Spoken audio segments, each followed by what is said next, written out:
afternoon, everybody. Welcome to the Hawthorns. Merry Christmas. I hope you all had a really enjoyable one. We're, of course, in the Midlands for Norwich City's Boxing Day clash against West Brom, and it feels quite significant, I think it's fair to say. Norwich City unbeaten in 5, West Brom with 1 win in 5. They sit 2 points ahead of Norwich City in the table. A win today would likely, but not definitely, take Norwich inside that top 6. And as things were standing just as we hit record, Preston are currently beating Leeds United by 1-0, which would take Norwich down to 9th in the table, I think, ahead of kickoff. We'll bring you the team news in just a minute or two, joined by Paddy Davitt. Pads, it's a big game today, isn't it? It certainly feels it, yeah. In terms of brilliant 1 defeat in 8, you've really turned the corner in terms of what went before. But I think you've said it, we said it on the podcast over the Christmas period, the one we recorded post-match from Huddersfield. Now, with that base, starting today, Southampton, Hull, Leeds on the horizon.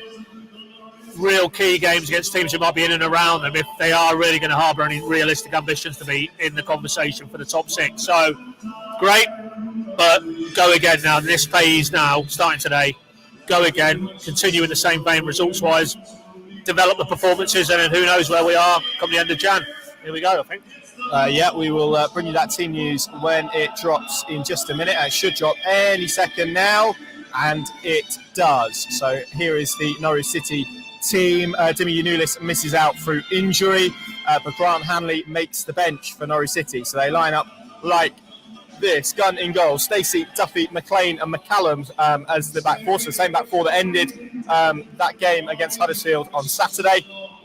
Sarah and Nunez, the midfield two, with Rowe, Sainz behind the front two of Ashley Barnes and Adam Eder. So Onel Hernandez also dropping out from the starting 11. The subs bench, George Long, Callum Fisher, Grant Hanley makes his return, as said there. Danny Bart, Liam Gibbs, Christian Fashnacht, Onel Hernandez, Shemiswav Quaheta and Huang Yuzhou. So just to run you through that Norwich City team again. Gunning goal, Stacey, Duffy, McLean and McCallum as the back four. Sarah and Nunez as the midfield two. Rowe and Sainz on either flank, with Ashley Barnes and Adam Eder up front in the two. The bench, Long, Fisher, Hanley, Bart, Gibbs, Fashnacht, Hernandez, Quaheta and Huang. Interesting note, Ben Gibson on the bench after he made a return on Saturday from injury. Paddy, probably the team we expected. Yanulis missing for an injury, which I'm guessing is that kind of facial injury that he sustained on Saturday. Yeah, I mean, we haven't obviously touched base with David since Saturday night, but that was the early indication of cheekbone injury. It was a nasty looking one. I don't think there was any malice there from Jack Rodoni. We don't, unless he tells us different, but did carry on in the closing stages of the first half. Didn't reappear, but yes, we'll get an update on him fitness-wise moving forward after the game today. But Sam McCallum, both second half on Saturday and also second half at Ipswich, excellent. Not just his goal, obviously, at the weekend, but really looked quite a different type of McCallum for me. I don't know whether he's just absolutely intent now. Any opportunity he gets, having deferred to Yanulis, he's going to take it. But the cynic in me would suggest also, I think he's one of the ones who's out of contract in the summer, so it doesn't hurt your cause as an individual as we turn to the January window to put a decent show reel together, and that's fine. If that's where his motivation is, that'll work for Norwich, works for him, great.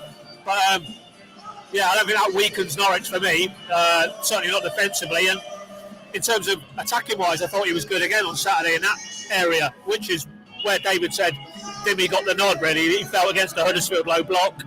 You needed a more attack-minded fullback. They thought that was Yanulis, but McCallum did more than a passable impression. And then other than that, Hanley's an interesting one. Hanley and Gibson out again. We'll speak. Injury related? Well, we'll have to speak to David. We can't speculate really at this stage. But with Bart there as well, 2 centre backs on the bench. I mean, immediately it's clearly if they needed to do it, you've got McLean could come out and centre back and into midfield if that's what they needed to do in this game. But it's probably just more of the rotational element. Quaheta and Fisher are back in after not featuring at the weekend. We know it's second game now of a 9-day block, so probably an element of that.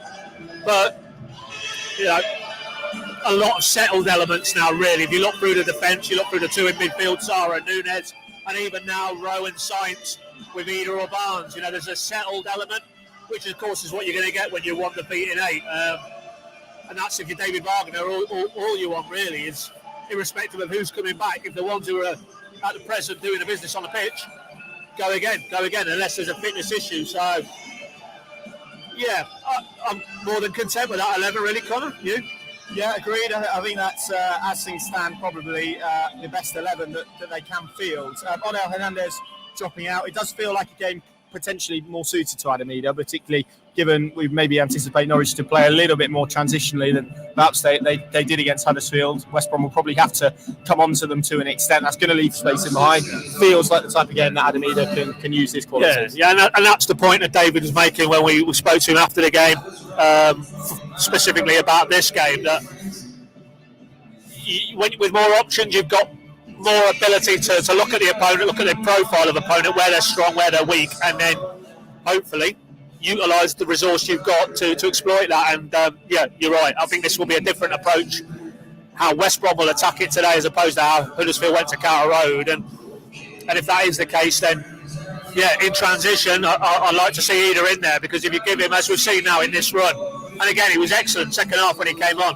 When Huddersfield had to come out after losing the opening goal and create a bit more space, the second goal really that day was transition. It was Eder really fast down the right hand side, Sainz and Barnes getting into the box, and away you go. So you can kind of see where he's gone in terms of the top end of the pitch today, that it might be a game where they won't maybe shade the possession, but if they do get opportunities in transition, that's really where Eder's at his strongest, isn't it? It's not back to goal, trying to link the play, because I don't think technically he's as good at that as he is at getting isolated with defenders in the channels, using his pace and getting into the box, and good in both wide areas as well. So, yeah, more than happy to see Eder in the lineup today, yeah.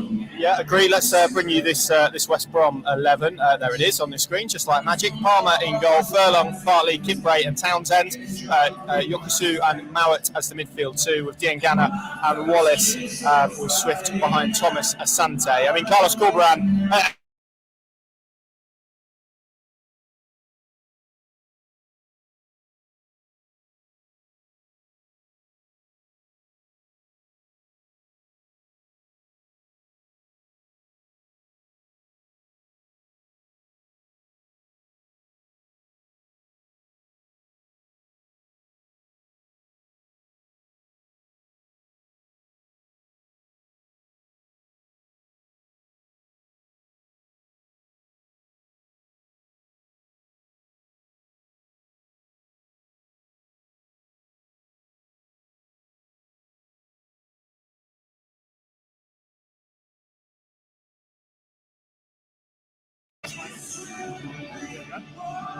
There we go.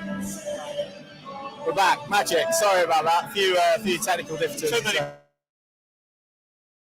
Yeah, there we go. We'll persevere, and hopefully you can stay with us and hear us. But Carlos Corberan, as I was saying, Paddy, someone who's very adept at this level in terms of taking teams. You look at his Huddersfield team, maybe arguably his West Brom team as well. I think there's a better quality of individual player in this team, and maybe making them greater than the sum of their parts. A little bit of a dip in form, and it's interesting that's coincided with West Brom moving to a back four. They were playing a back three previously in the season, but a team who don't really give opportunities away defensively, and again feed that into everything around the league table.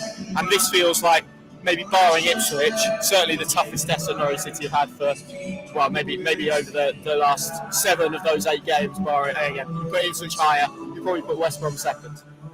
Yeah. I mean, the status in the table would underline that. But as I say, you can burrow down a bit deeper. They're 1 defeat in 8 here, but you said at the start this is now 1 win in 5. The last line that was against Rotherham. So that's not the greatest of form line. And any time I've seen a Corberan team, they don't. Famous last words, but they don't steamroll the sides. They don't put teams away. You're always in the game, so we can replay this at full time. But it's a very measured approach, and worth reiterating that, as David said after the game Saturday. In the Norwich dugout today, as Narcis Pelac, who was 3 years with Corberan at Huddersfield. One of those seasons they got all the way to the playoffs. When Corberan took this opportunity, he wanted Pelac to join him. Pelac didn't come, but if anybody knows A, what Corbrand's all about, and B, maybe how to counteract that. It should be Narcis Pelac. So that for me is a trump card. And there'll be no surprises from the Norwich angle in terms of how West Brom and Corbrand will want to set this up today. So, but I'd rather play a team like this than maybe a more dynamic. You know, I know they're probably still losing now down to 10 men, but you know the Leeds of this world at this level with pace and power, and it can really hurt you. I think this type of game holds less alarms for me because I think Norwich are good themselves in possession with players like Nunes, McLean, Zara. They can control the ball as well, but you don't expect Norwich are going to get in behind between Angus Gunn and the back four, going to get tested too much today. It's all going to be in front of them, and I think that will suit maybe the profile of the defender Norwich have got in the back four today. So to me, it feels like a game that is set up for Norwich to, off the back of 1 defeat in 8, come out today, impose themselves against a team that will one win in 5.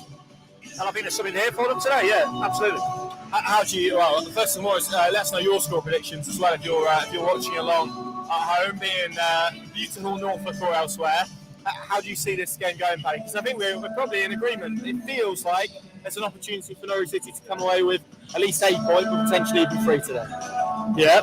I mean, you corrected me when I said this is a happy hunting ground. They did lose here on their last occasion, but as we know, since 2016. Yeah, is that what it is? Yeah, and to be fair, that was at the back end of last season where the wheels had come off, hadn't they, under David and that group of players. And ordinarily, it's usually a pretty decent, away day for those 1,000 or so fans we're looking at over our shoulder here. So, yeah, to repeat what I just said, I think West Brom will dictate it in terms of possession. Norwich have to be good out of the shape in a similar way to how they were at Ipswich, out of possession. But in contrast to Ipswich, they need to be far better when they do have the ball and see if they can hurt this West Brom team. And worth reiterating as well, all these home fans here today, they will have the same aspirations as Norwich's fan base, that they should be in that top 6 shake-up, and that brings its own pressure and frustration if their team aren't delivering. So, for me, there's something here today. I'm very confident, if I'm honest. Maybe not quite as confident to predict an away win, but I certainly think they'll go away with a point. I'm going to say 1-1. 2-2 for me. I think the point will be, given the block of games that they've got now after Saturday, if they could then go and beat Millwall on Friday, 7 points over these 3 games, I think will be a really exceptional return and certainly above par. So I'm going to go with a bit more of a free scoring affair at 2-2, and we'll see what we've got. I don't know how long the Wi-Fi and where we're connected to at the moment is going to hold up, so we'll end it there. Pinkin.com is the place to go. Paddy, final few days of our big December sale for people to join us over on the Pinkin Plus app. Yeah, I mean, you've obviously, unless you've had a nightmare and you've missed a Christmas present off your list, then by all accounts, it's only 24 hours, isn't it? Not even that. Yeah. 14 hours. So you might haven't seen relatives yet. You might get away with it. Yeah, you might get away with it. But if not, ahead of the end of the year, what better way to ring in 24 than jumping aboard the Pinkin and following this team all the way to the top 6? There you go. That's positive, isn't it? There we go. Lovely stuff there. Absolutely. Thank you very much for watching. Apologies again for the technical issues. Thanks for persevering. Let's hope Norwich City can come away from this with some points, and it's not cold turkey. Thanks for watching.